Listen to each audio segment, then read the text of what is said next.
Pemirsa, beberapa waktu yang lalu sudah kami hadirkan dua orang narasumber yang berbicara tentang Chairil Anwar Sang Maestro.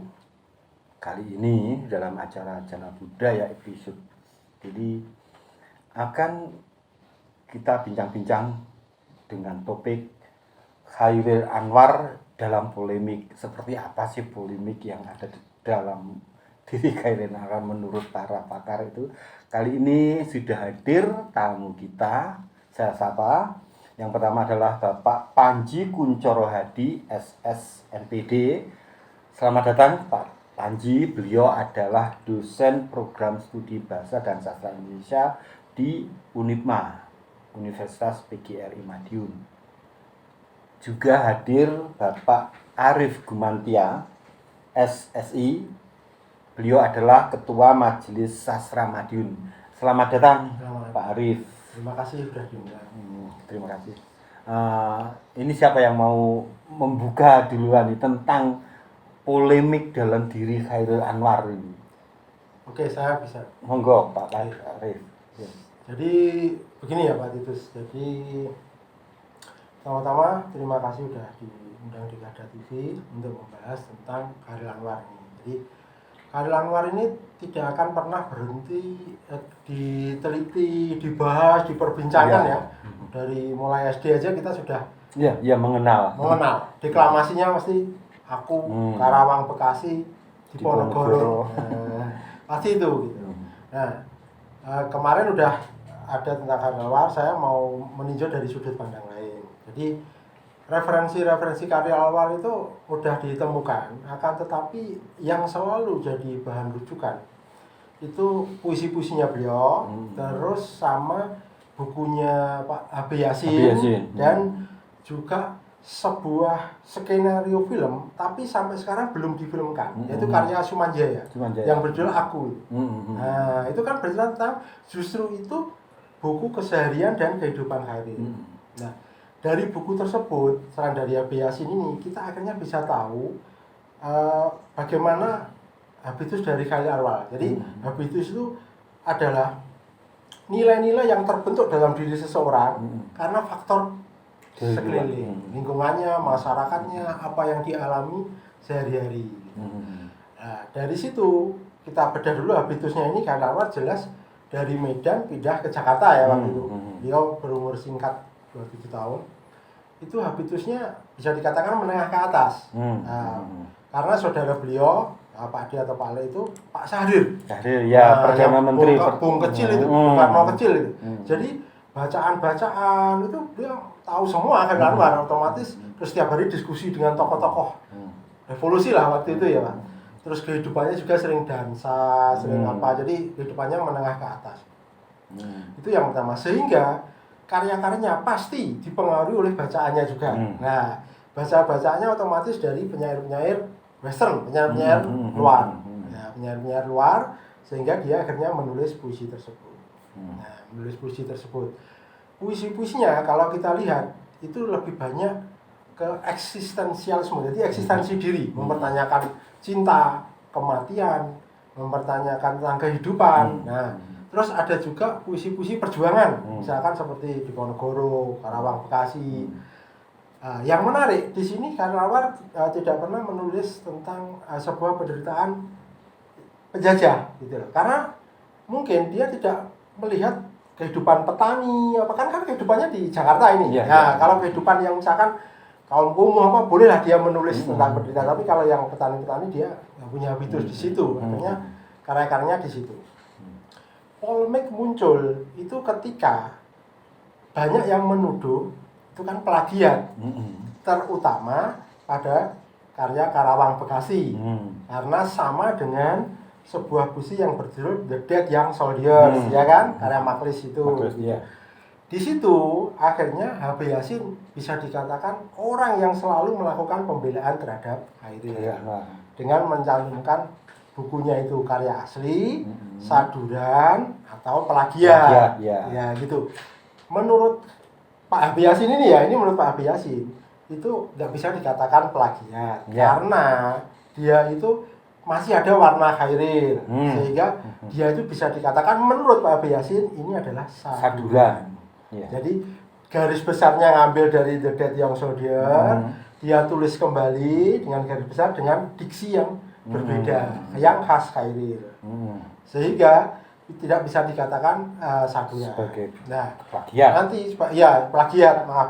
Nah nanti plagiat ini bagaimana? Itu secara teoritis kan harus kita kupas ya Pak ya. Jadi atau ada orang yang mengatakan kalau 80% lebih bisa dikatakan plagiat. Nah, kelihatannya yang menarik ke arah sini itu belum ada gitu. Yang kontroversi yang di plagiatnya ini tidak ada yang mengeksplorasi gitu. Harusnya ini juga jadi bahan penelitian gitu. Karena kalau kita lihat diskusi sosmed itu ramai tentang itu. Bahkan ada yang mengatakan Khairil itu maling jemuran gitu. Jadi puisi jemuran diambil, jemuran orang, banyak puisi gitu. Tapi kalau Abe Yasin lagi-lagi itu melihatnya sebagai saduran. Itu mungkin karena kan memang dalam sebuah sastra itu kalau kita katakan ini kehidupan sastra itu kan memang harus ada seorang yang mengangkat untuk menjadikan seorang tokoh. Jadi harus ada sebuah pengakuan, legitimasi ya. Ini kan yang melegitimasi ini si Pak Abe Yasin. Jadi Pak legitimate. Jadi dia melegitimasi Khairil inilah tokoh pelopor yang berbeda dari Pujangga Baru. Kan intinya Khairil ini sebetulnya kan melawan terhadap Pujangga Baru. Iya. Jadi Balai Pustaka Pujangga Baru terus 45 ini. 45 ya. Yang dilawan ini apa? Kalau kita telusuri juga tentang metode menulis puisi. Kalau dulu itu kan persajakan di Pujangga Baru itu ketat Pak. Harus A B gitu. Lah Khairil ini nggak mau ngikutin ini. Dia karena mau baca-baca yang pernah dia baca. Loh ternyata di Amerika itu di Western Eropa itu puisi bebas. Nggak harus A B gini gitu. Berarti kan boleh ini. Dia nulis itu. Nah, kita kan nggak tahu, maksudnya dorongan dari dalamnya Khairil juga, apakah dia memang kesulitan menulis itu, akhirnya menulis yang ini, itu juga harus diteliti juga, gitu loh. Nah, polemiknya di sini gitu, karena dari sekian banyak puisinya, kalau saya membaca, yang AB itu yang itu aja, yang cemara menderai sampai jauh, ketika hari akan malam itu AB gitu. Tapi yang lainnya dia bebas pasti gitu. Jadi pemberontakannya kan di situ, sehingga ada yang bilang yang akunya Khairil, aku ini kumpulan dari binatang itu yang terbuang itu melawan si Pak Sultan Tahdir Ali Saban di pidato kebudayaannya yang di radio itu juga menyinggung gitu bahwa dia nggak mau tunduk sama estetika dari Pujangga Baru, sehingga keluar di sini. Ya polemiknya ya itu tadi bahwa apakah betul-betul plagiat, apakah saduran, ini harus dikupas lagi gitu. Karena ketika Khairil menulis terjemahan, dia akan menulis terjemahan gitu. Jadi terjemahan dari ini gitu. Karena saduran ya dia nggak ditulis, tapi kalau terjemahan. Tapi kalau ini kok kelihatannya The Dead Young Soldier ini kok hanya terjemahan ya. Berarti kalau terjemahan kan nggak boleh diakui karyanya. Harusnya ditulis terjemahan dari The Dead Young Soldier. Itu. Jadi polemiknya itu. Polemiknya di situ. Itu polemik yang pertama. Kalau yang kedua menurut saya polemiknya tentang perlawanannya terhadap Sultan Tahdir ini tadi. Karena dia merasa bahwa ini harus melawan ini. Tapi yang dilawan apa? Wong hasilnya juga sama-sama meniru dari kebudayaan barat gitu loh. Yang ini juga dari kebudayaan barat.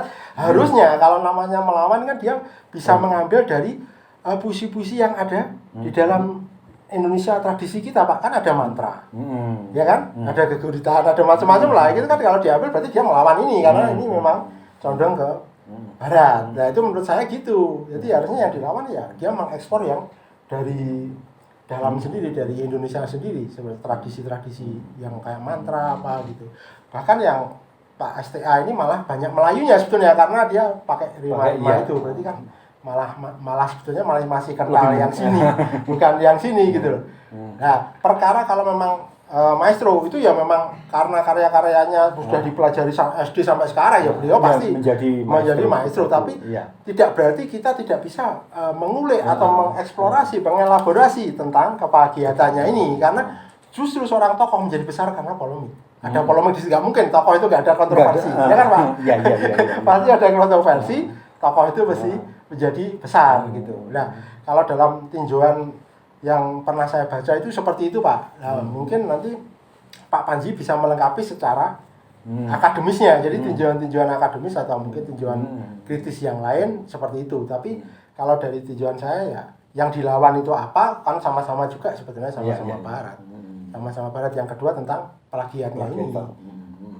Terus kalau yang ketiga, kalau memang dia maestro yang mau betul-betul melawan penjajah ya, berarti kan puisi-puisinya yang tentang kemerdekaan harusnya lebih banyak gitu.